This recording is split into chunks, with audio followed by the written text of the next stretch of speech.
Welcome back, everybody, to 2 Cents Unfiltered. I'm Carrie, dropping the unvarnished reality on what's going on in Washington. Today, we're digging into the current U.S. federal government shutdown, who's really responsible, what it means for you, and why I contend the lion's share of the responsibility lies with the Democratic Party. We'll break down the rules of the Senate, the 60 vote requirement, how cross party cooperation is essential, and why the idea of killing the filibuster just to pass a funding resolution by simple majority would be extremely unwise for governance. So buckle up. This is 2 Cents Unfiltered, where we don't sugarcoat, we don't hedge, and we give you the full picture. Let's roll the factual background and timeline. First, let's get the facts straight. On October 1st, 2025, the federal government went into a shutdown because Congress failed to pass appropriations to keep agencies fully funded. It's the result of intense budget and policy conflicts, not just over funding, but over health subsidies, foreign aid, spending levels, rescissions, and more. Here are key pieces.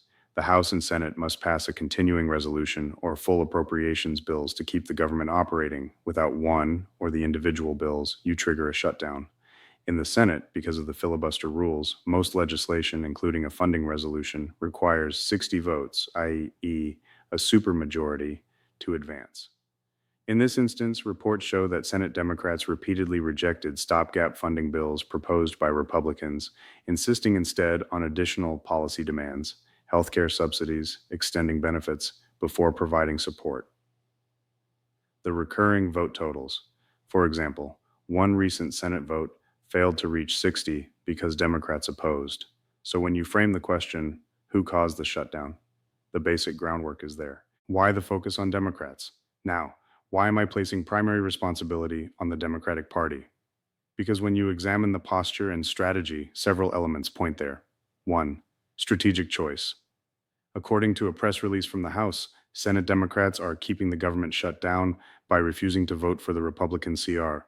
In other words, Democrats are electing to push the shutdown lever, or at least refusing to acquiesce to a clean funding bill, because they attach key policy demands, healthcare subsidies, etc., to it.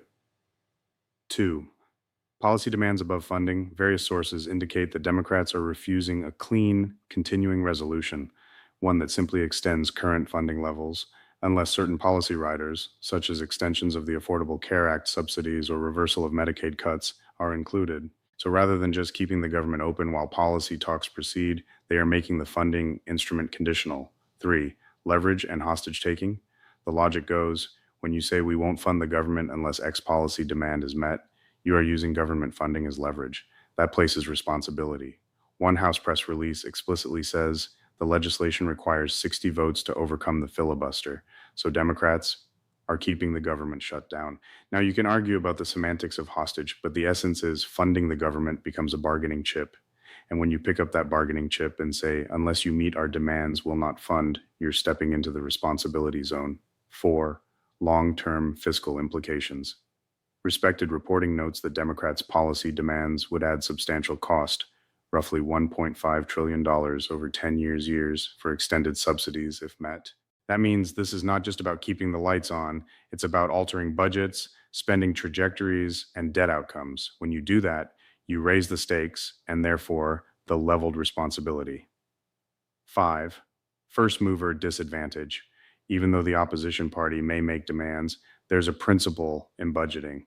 The party that refuses to pass a continuing resolution or pass funding carries moral responsibility for whatever disruption follows.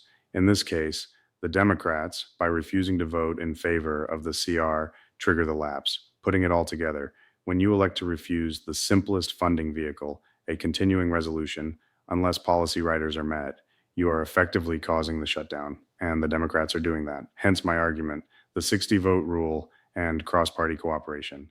Now let's dig deeper into the mechanics of the Senate, because this is where many people miss the nuance. The 60-vote threshold. In the U.S. Senate, for many major pieces of legislation, including most continuing resolutions or funding bills, you must first achieve 60 votes to break a filibuster and move to a final vote. That's because any senator can force endless debate unless 60 agree to proceed. Why is that significant? Because even though one party, let's say Republicans, may hold a majority, 53 seats in our current scenario, they cannot by themselves pass the resolution unless they get some crossover votes from the other party. Thus, it forces negotiation and compromise. cross-party cooperation. In practice, this means that Democrats hold outsized influence. If they withhold support from a resolution, the majority party can't move forward alone. They need Democratic votes. That gives them a tactical lever, but it also gives them responsibility when they choose to withhold. In this shutdown scenario, moderate Democrats who might cross over have been few, but their absence has stalled progress. For example, only a few Democrats have broken ranks to vote for the GOP CR, yet the default position being held by most Democrats is, we will not vote yes unless our demands are met. That means negotiations become drawn out and the government stays unfunded. Implications. The need for 60 votes makes bipartisan cooperation essential. If a party chooses to block progress, whether for principled policy reasons or political strategy, they effectively hold the fate of the government in their hands. Therefore, yes, the Republicans control the majority, but the Democrats control enough votes to stop the resolution from passing. When they stop it for policy leverage, they bear responsibility for the shutdown flows. Why killing the filibuster and switching to simple majority would be bad. Now, here comes an important piece.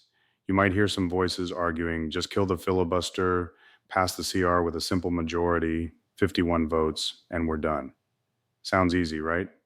But I believe that would be a dangerous precedent. Let me lay out why. Reason one, long-standing Senate tradition and stability.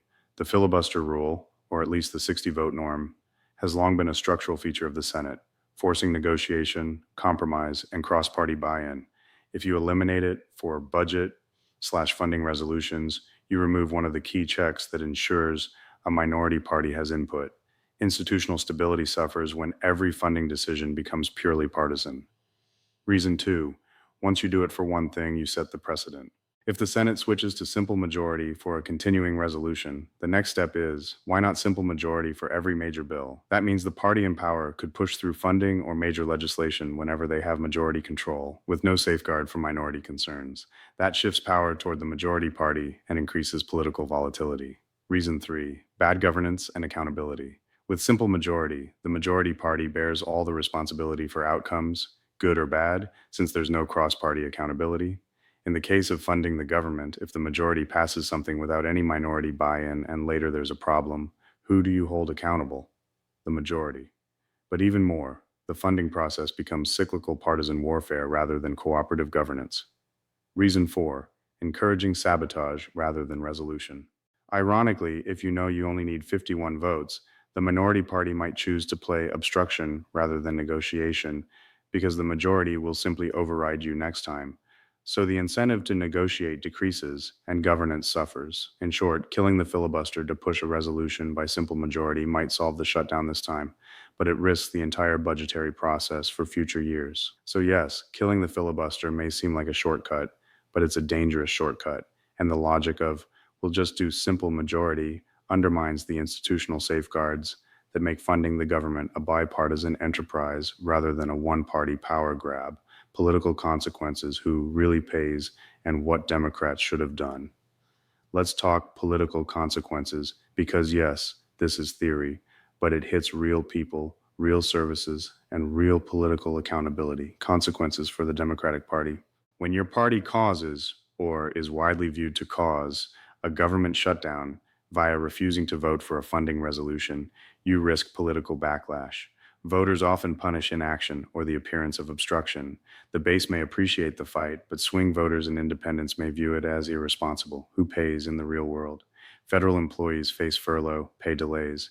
Government services get interrupted. Parks, administrative offices, research agencies. Uncertainty affects contractors, small businesses relying on government contracts. When the shutdown happens, everyone loses, and the public may assign responsibility to the party that blocked the funding.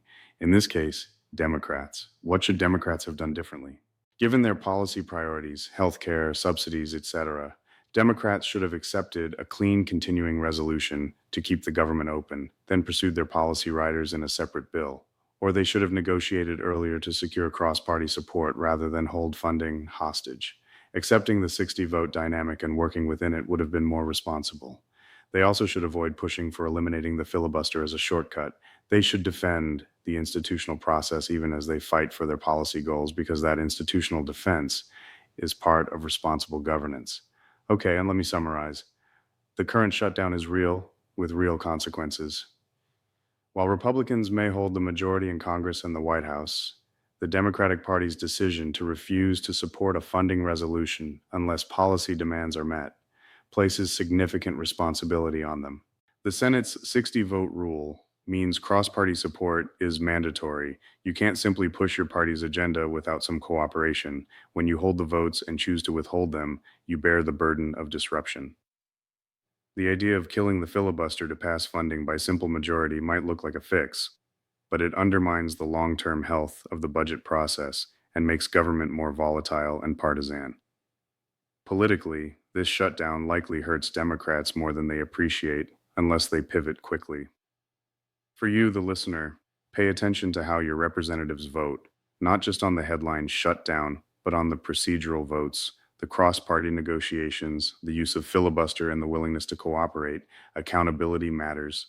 Now, as listeners and citizens, you have some sense to apply of your own. Watch which senators break ranks, which vote yes, which refuse. Ask the question, are they supporting a clean, continuing resolution or holding funding hostage to policy?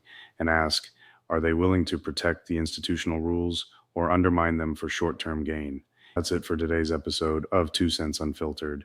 If you found this breakdown helpful, share the episode, drop us a comment, and subscribe for more deep dives. I'm Carrie. Thanks for tuning in. Stay sharp, stay informed, subscribe, and like. And until next time, keep giving them the 2 cents.